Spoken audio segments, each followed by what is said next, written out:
Louvado seja nosso Senhor Jesus Cristo, o Deus da vida, Deus que quer que todos nós tenhamos vida, uma vida mais feliz, mais alegre, inclusive usufruindo dos valores deste mundo. Nossa saudação a todos vocês que nos acompanham neste nosso programa. Queremos começar o programa de hoje rezando a oração da campanha da fraternidade do ano de 2019. Vamos rezar? Em nome do Pai, do Filho e do Espírito Santo. Amém. Pai misericordioso e compassivo, que governais o mundo com justiça e amor, dai-nos um coração sábio para reconhecer a presença do vosso reino entre nós. Em sua grande misericórdia, Jesus, o Filho amado, habitando entre nós, testemunhou o vosso infinito amor e anunciou o Evangelho da fraternidade e da paz. Seu exemplo nos ensine a acolher os pobres e marginalizados, nossos irmãos e irmãs, com políticas públicas justas, e sejamos construtores de uma sociedade humana e solidária. O Divino Espírito acenda em nossa Igreja a caridade sincera e o amor fraterno. A honestidade e o direito resplandeçam em nossa sociedade e sejamos verdadeiros cidadãos do novo céu e da nova terra. Amém. Com muita fé, queremos entender, queremos assimilar toda a riqueza que a campanha da fraternidade deste ano de 2019 nos mostra, nos faz sentir que existe essas possibilidades de vencerem desafios, de buscar melhores perspectivas de vida. A campanha da fraternidade de 2019 vem nos falar de políticas públicas. Hoje nós queremos então fundamentar este tema na cristologia, também na teologia. Porque na verdade, toda a nossa ação pastoral, eclesial, ela deve ser fundamentada em Jesus Cristo. Jesus Cristo é a cabeça da igreja. Nós somos os membros. Jesus, que tem este corpo completo a partir da sua pessoa e também nos tendo como seus membros, quer que este mundo seja um mundo diferente, inclusive que haja harmonia, que haja paz, que haja recursos para que todos possam viver com dignidade a vida, né? Por isso vamos fazer hoje esta reflexão. Será que no tempo de Jesus Cristo havia diferenças sociais, diferenças gritantes? Acho que é importante a gente pensar nisto, porque às vezes imaginamos ou só pensamos em Jesus, Deus, o Filho de Deus, e de fato Ele o é o Deus Filho, Deus que quis vir ao mundo, mas este Deus quis também viver a dimensão humana. E vivendo a dimensão humana, Jesus experimentou de tudo aqui neste mundo, exceto o pecado. O resto Jesus viveu tudo, né?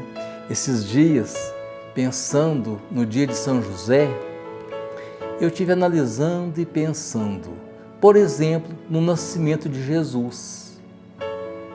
Difícil, né? Ele, Nossa Senhora, foram ao recenseamento, né? E nessa viagem chega o momento de Jesus nascer. não encontraram para ele um lugar, uma pensão, uma estrebaria para ele ficar. Naquele tempo existia sim as pensões, né? Mas nem isso acharam. Tiveram que dar um jeito, num lugar onde ficavam os animais, né? Na gruta, onde ficavam normalmente animais. Então dizer que Jesus viveu, né, na luxúria, é claro que é um absurdo, não existe isso. Jesus viveu na pobreza e podemos acreditar, ele foi marginalizado até no dia do seu nascimento. Então, Jesus já experimentou em tudo a dimensão humana dos marginalizados, dos oprimidos, dos discriminados. Quando eu vejo a igreja buscando caminhos para a dignificação das pessoas, eu penso muito no Jesus histórico, naquele Jesus que viveu sim as realidades do mundo. Ele não precisava disso não, claro, Jesus não precisava disto, né?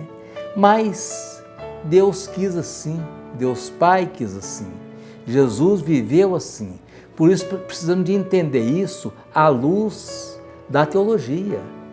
É uma identificação de Jesus com os pobres e sofredores, né? Mas continuemos então. Mas será que Jesus concordou, aí já mais adulto, né?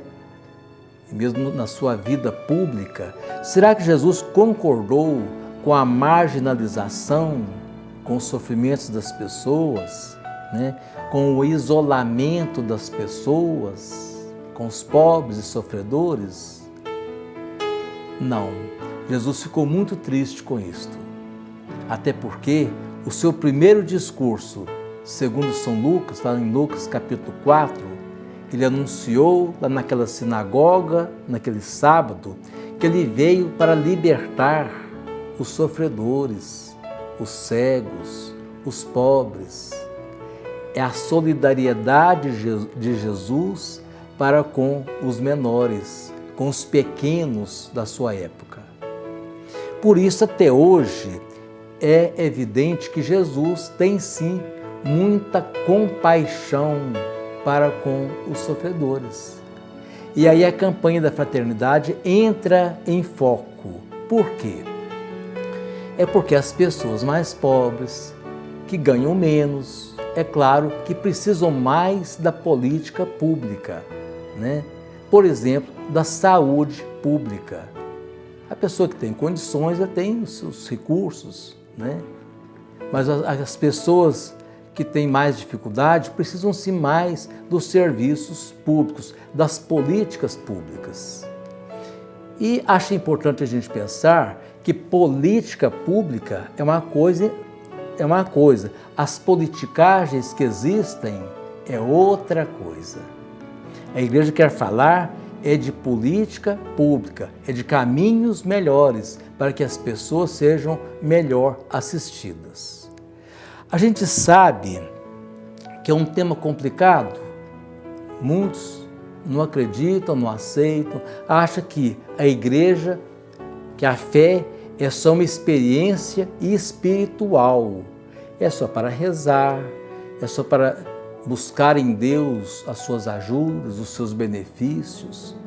Tá certo, Deus é para isso mesmo, Deus vai nos escutar amorosamente, a fé nos ajuda, nos consola, nos liberta, mas também temos que passar por essa dimensão, né? A vida espiritual e a vida material. Quando Jesus falou assim, eu vim para que todos tenham a vida e tenham a vida em abundância, ele não falou que era só a vida espiritual, não. É a vida espiritual, mas também a vida temporal, né? Por isso, Jesus não quer que haja esses disparates, os sofrimentos no mundo, não. Ele quer sim que haja sim uma vida mais feliz, melhor assistida. E a igreja como mãe, é claro que ela vai buscar caminhos, vai buscar diretrizes para isto. Fico muito feliz porque a igreja sempre, as campanhas da fraternidade, sempre buscaram sim caminhos, formas para que as pessoas sejam mais bem assistidas, enfrentem com maior jeito, maiores forças, os contratempos desta vida. As diretrizes da CNBB procuraram sempre vivenciar esses dois caminhos, Ainda temos dificuldades de relacionar a prática religiosa, então, com essas formas de vida, de serviços, melhor dizendo. Mas é do agrado de Deus. Uma fé só espiritualizada, ela, de certa forma, não é completa. Aliás, a palavra oração já fala isso, Tirando o O e o R, fica ação. Nós devemos sim viver uma fé em ação. E graças a Deus que nossa igreja faz isso tão bem. Fico lembrando dos trabalhos, por exemplo, dos salesianos, que buscam formas para que os jovens vivam melhor as suas vidas, projetem as suas vidas, Enfim, há diversos organismos, congregações da igreja que faz isso, as SEBs.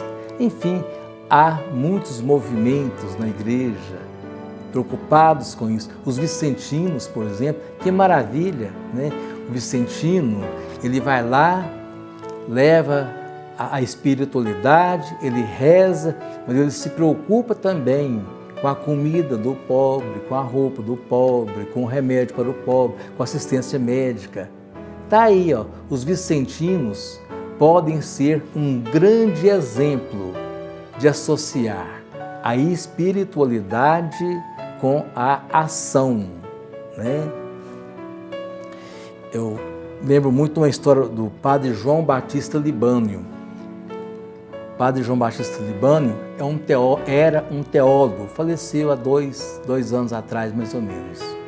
E um dia eu estava conversando com ele na casa do padre Geraldo Gabriel. E na conversa eu falei com ele, padre João Batista Libânio, a gente fica preocupado com o profetismo, parece que tem se esfriado na igreja, Parece que não tem valorizado tanto a ação profética, o serviço. Ele falou assim, a nossa teologia, a teologia do Brasil e da América Latina é muito rica. Depois do Concílio Vaticano II, foi assim, parece que colocaram um saco de sal em uma piscina e a água ficou salgada. E agora nunca mais ela vai perder o sabor. É como o sal naquela água. Talvez eu estivesse lembrando daquela passagem do Evangelho que Jesus falou, em Mateus 5,13, Vós sois o sal da terra. É assim mesmo. A teologia do Brasil, da América Latina, associa bem esses dois lados aí. A ação espiritual e a ação de serviços, de assistência, de reivindicar para o povo de Deus, para todos os povos, não só para os católicos, claro. A igreja reivindica para todos os seres humanos, políticas públicas que possam contribuir para que a vida seja uma vida muito feliz, E nós continuamos fazendo a novena.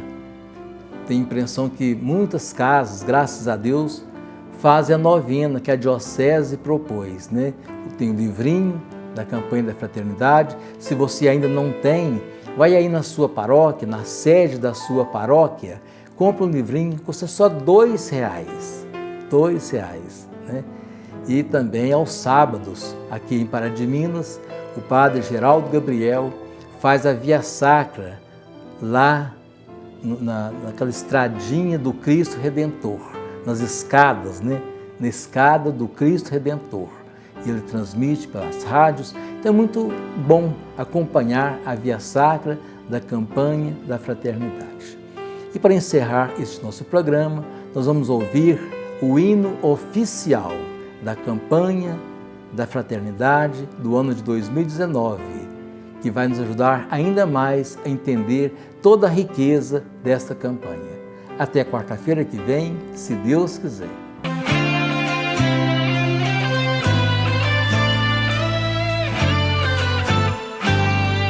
Eis que o Senhor fez conhecer a salvação e revelou sua justiça às nações. Que neste tempo quaresmal nossa oração transforme a vida, nossos atos e ações. Pelo direito e a justiça libertados, povos, nações de tantas raças e culturas, por tua graça, ó Senhor, ressuscitados, somos em Cristo hoje novas criaturas, somos em Cristo hoje novas criaturas. Foi no deserto que Jesus nos ensinou a superar toda ganância e tentação. Arrependei-vos, eis que o tempo já chegou, tempo de paz, justiça e reconciliação. Pelo direito e a justiça libertados, povos, nações de tantas raças e culturas, por tua graça, ó Senhor, ressuscitados, somos em Cristo hoje novas criaturas, somos em Cristo hoje novas criaturas.